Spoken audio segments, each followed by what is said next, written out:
Okay, magandang araw mga ka-sidecar at welcome back dito sa ating channel. So panibagong araw na naman tayo at syempre panibagong vlog tayo at panibagong sidecar tayo at panibagong customer na naman tayo. At ang maganda dito ay galing sa Las Piñas ang customer natin. Pangalawa na ito. So yung may nauna tayong taga Las Piñas din. So pangalawa itong taga Las Piñas nagpagawa sa atin. At bagong lahat, shoutout muna natin ang lalo-lalo na ang samahan ng Expoda nagpagawa sa atin at lalo-lalo si Sir Joel. Siya yung rito, pinaka yata presidente ng samahan dito ng Expoda. Kaya sa mga taga Las Piñas na samahan ng Expoda, shoutout sa inyong lahat. At ito na, meron na model na galing dito sa Cabuyao. At ito, so makarating na naman sa Las Piñas itong ating bagong gawa na sidecar.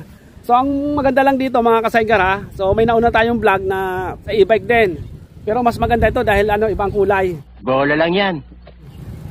So ayan So ang malay ito, nasubukan ko dahil tinesting ko papunta dito, malakas tong e-bike na to. Kasi sige nga, subukan mo. Gago. Yun nga, pamasada nga pala ito doon sa sa Las Piñas. Kaya yun, umpisan natin tong i-review itong bago nating gawang sidecar na nakakabit nga sa e-bike sidecar. Umpisan natin tong i-review itong ating bago gawang sidecar. Nakakabit nga isang N-Wow na e-bike. So kung titingnan mo tong e-bike na to, parang motor na rin siya, parang Scoopy, Hyundai Scoopy siyang itsura niya, ayan. So ang ganda. Oh my God! Wow! Sabi ko nga nung makita ko to, parang ako nagka-interest din sa e-bike na to. At ang isa pa sa ko dito, kasi nga pamasada daw ito doon sa Las Piñas. Ito nga yung Expoda. So may number to, talagang pinapasada daw talaga ito doon, itong e-bike na to doon sa kanila. So ang maganda ngayon, meron tayong bagong doon. So first time ito na mayroon tayong nagpagawa doon na ganito ang design. So siyempre medyo special ito doon dahil doon sa kanila iba siguro ang itsura. So ito bagong galing nga dito sa Cabuyao, kaya yon ang maganda. At yon, natin to kasi napakaganda talaga, pati ang kulay. Kasi yung kulay nga daw, sabi ni Sir Joel, blue talaga. So naghanap pa tayo ng blue kasi medyo itong blue na to, medyo mahirap hanapin tong kulay na to. Pero kasi nga si Sir Joel, sabi ko kung pwede kayo na lang bumili ng kulay blue kasi nga mahirap hanapin to dito sa Calamba, dito sa Cabuyao. Oh, no! At yun nga, naghanap nga sila, nahirapan daw sila na maghanap, kaya sabi ko sige ako na lang bahala. Mabuti na lang at nakakawa tayo sa Santa Rosa ng ganitong kulay. Kasi sa bilang ko sa Calamba, walang kulay na ganitong blue na to na tinatawag na vinyl na blue. So ang nito, ang design nga pala nito, pinapili ko sila Sir Joel at saka yung asawa niya na ang una nilang pagpilian yellow at saka blue Pero nagbago sila ng red na lang daw. So minisin silang nila sa atin tong pula na to. So kaya naging pula ang lining. At ang yellow, yun talaga ang nila, unang nagustuhan nila na kulay na yan. So nagbago lang sila dyan sa lining na kulay pula. So ito, ipapaano ko sa inyo, sa mga taga Las Piñas pala, na Expoda na yan. Shoutout sa inyo lahat kasi nagustuhan daw nila itong ating yung ating sidewheel na design. Yan yung forma nito. Yun ang kwento sa akin ni Sir Joel nung pumunta sa shop at nagkausap nga kami. So yun daw ang nagustuhan nila, kaya gusto nilang itry daw. Kaya yun, nauna sa nga si Sir Joel na sige, sabi nung samahan nila na sige, mauna ka na doon. Titingnan natin kung okay. So yun ang nagustuhan nila, yun ang kwento sa akin ni Sir Joel So ito nga pala, itong ginamit natin na rim kay Sir Joel to.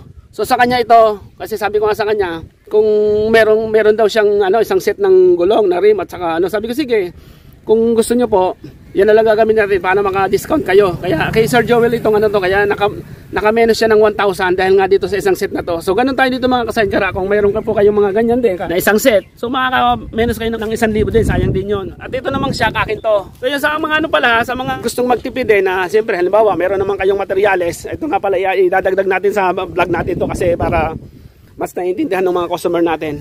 So kung meron po kayong ganito, na isang set na ito na minus po ng 1,000 to. So sayang din kung meron po kayong mga kapitbahay dyan, mga kaibigan na hindi naman ginagamit itong kasi itong na to, sa unahan to ng motor So pwede nating ilagay ito sa sidewheel. Kahit yung sa likod naman ng motor, kahit anong motor pwede natin gamitin din dito sa sidewheel. Kaya sa mga customer natin na may mga ganito at gustong makamenos ng babayarin, so sayang din, 1,000 din ang bawas natin diyan. At saka dito, kung may shock din kayo, sayang din yung 100. So kung mayroon po kayong shock dyan na naka tiwangwang lang.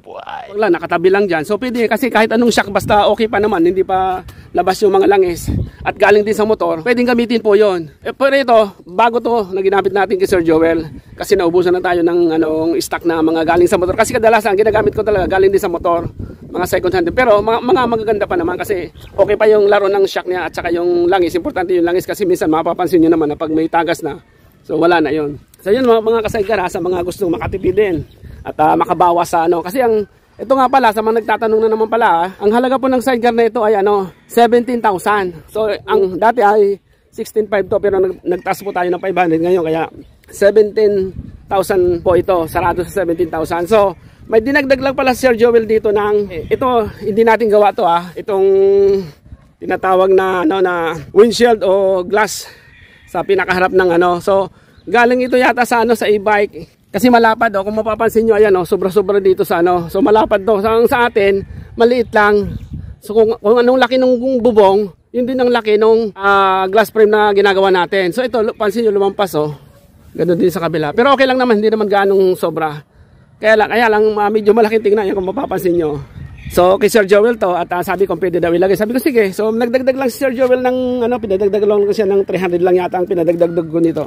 Kasi siyempre tayo ng rito ng angle bar. So para pagkakabitan nitong glass frame na to at saka ito. Yan, kaya sabi ko sir, dagdag lang kayo kahit 300 lang. Para yun na lang, kahit sa na lang yun, sa materialis at saka sa mga kuryente. Idadagdag pa pala natin dito yung yung request ni sir na blue din yung upuan. Ayan, blue pati harap. Bola lang yan. So itong size pala ito na na to. Kung anong size nung ginagawa natin, katulad sa mga motor, standard size po ito na 80 cm. Ginagawa natin sa motor, yun din ang laki ng sidecar na ito. Pero ang nakakabilib nga lang talaga kasi nga trinay ko, malakas pala itong e-bike na to. Sige nga, subukan mo. Gago. So ang napansin ko lang, parang 5 yata ang battery nito sa loob Kaya medyo malakas din to kasi may napansin ako sa mga e-bike, 4 lang ang battery. Ito, 5 ang battery nito itong e-bike na to So ang maganda lang talaga, nakakatuwa kasi siya parang Scoopy na Honda Ang ganda ng mga lumalabas ngayon ng mga e-bike kasi parang na siyang mukhang motor. Hindi nga. At saka na rin siya, malakas kasi katulad nga dyan sa amin na may mga pamasadang e-bike. Mga na rin malalakas silang humatak Ang galing mo. Nakadalawa ka na, ka. Parang sa motor na rin. Ang nga lang dito, siyempre dahil to e-bike, so siyempre pag nalobat, yun lang problema. Pero kumbaga sa hindi naman dito siguro ito pwedeng ilayo. Depende lang kung may pwede kang pagsasaksakan kumbaga saan i-charge mo. So medyo natutuwa tayo dito sa ating ginawa ngayon dahil medyo Tagalas Piñas yung may-ari. Pangalawa na ito sa Tagalas Piñas na customer natin. At saka yung kulay niya, medyo may ginawa na pala ako dito na kulay na ganito. Pero siguro mga 5 years na blue din. So kaya medyo excited din ako dito sa na to dahil kadalasan natin mga black yung black, mga black yung body at ang mga kulay naman ay mga black red. Depende sa sa design na nagugustuhan. Pero ito medyo kakaiba nga dahil blue. Oo nga pala, natin pala ito kasi nga itong si Sir Joel, sabi ko paano nyo, dinala ito pala sinakay sa L3 itong e-bike na to. So bagong-bago pa to kasi galing pa yata ng kasa to. Sana pagkabili, diniretso na kagad sa shop natin. So ang alam ko ang plano nito, hindi nila ibabiyahe ito ng Las Piñas ng talagang natatandaan ko, isasakay yata ito sa truck yata. So tingnan natin kasi message ko na si Sir Joel dito na sabi ko tapos na nga at hindi ko alam kung papunta sila dito o kukunin ba ngayon to o kasi tama-tama medyo hapon na rin naman. So sinamantala natin ang pagkakataon na may vlog natin to kasi first time na ganito yung kulay at saka yung e-bike na ganito. First time ko rin makapag ng ganitong e-bike. So dati nakapagkabit na nga tayo, na-i-vlog ko na rin yon. Yun nga medyo maraming views ngayon kaya sabi ko sige natin to kasi maganda maraming nanonood sa mga e-bike na paano gumawa. So dalawang content natin dito kung paano ginawa, na videohan din natin ito kung paano ginawa yung paano pagkabit ng side wheel, paano pagkasa ng tapos paano pag trapal, paano pag so na videohan natin to. So dalawang content to, paano ginawa at saka yung review. So yun mga ka-sidecar ha, medyo mahaba ng ano natin dito. Medyo na ano tayo siguro, medyo na-excite lang tayo kaya medyo napatagal na tayo dito sa pag-review nitong sidecar na to. So yan mga ka-sidecar, hintayin na lang natin yung customer at ibibidyohan natin yung kung paano dadalhin ni Sir Joel to sa Las Piñas. At saka yun, shoutout sa mga pala sa mga taga Las Piñas, lalo na lang sa manang Xpoda. Ayan, Xpoda. So may number 20. So mapapansin nyo talagang pamasada talaga to. Ano na to, e-bike with sidecar na to. Okay, hanggang dito lang tayo. At balik na tayo sa shop at titingnan natin kung anong oras darating si Sir Joel dahil nga sa galing pa yun ng Las Piñas. Okay, mga ka-sidecar ha. Balik na tayo ng shop. At ayun, ipapakita ko sa inyo yung itong e-bike na to ha, kung paano tumakbo. At syempre nakikita ko na malakas din siyang humatakbo. Ayan, di ko lang alam kung may karga ha. Pero sa tingin ko kayang-kaya naman talaga na pamasada to.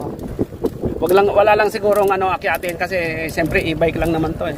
So kung walang akyatin siguro okay lang itong e-bike na to. So ayan nakikita nyo isang kamay lang ang hawak ko kasi may camera itong isang kamay ko. So ang gandalhin palibasa nga itong ating sidecar na to magaan lang talaga itong sidecar na to kaya lang talaga hindi mahirapan itong e-bike na to. Na unang-una siyempre trapal at saka yung mga galvanized na medyo magaan lang yan. So yun mga ka-sidecar, ayan ang ganda ng ibiyahe kahit isang kamay lang ang hawak ko.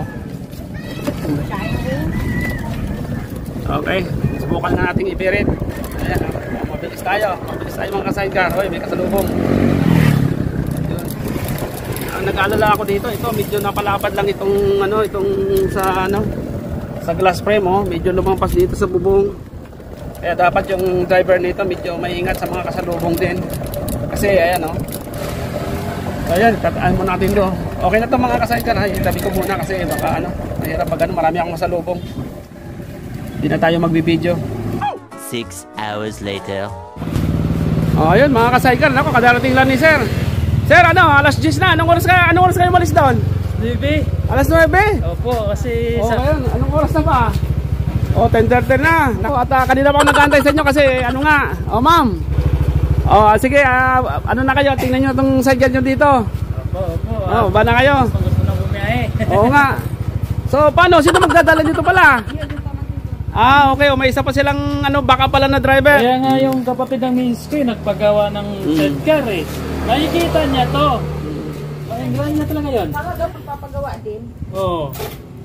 Ngayon mga ka-sidecar ha, ito yung sinasabi ko na sidewheel. So ito pala kung bakit natin yung pinakita ko yung yung pag-align natin ng sidewheel. So nakita nyo to nung ginawa ko to. Ngayon, ito, ang maganda dito sa na to, kung mapapansin nyo, ayan may siya, apakan. So double purpose to apakan na to at the same time pampatibay dito.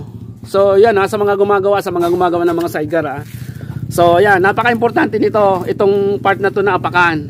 Kasi dagdag tibay ito doon sa pinaka hanger hub holder. Ayan, mapapansin nyo.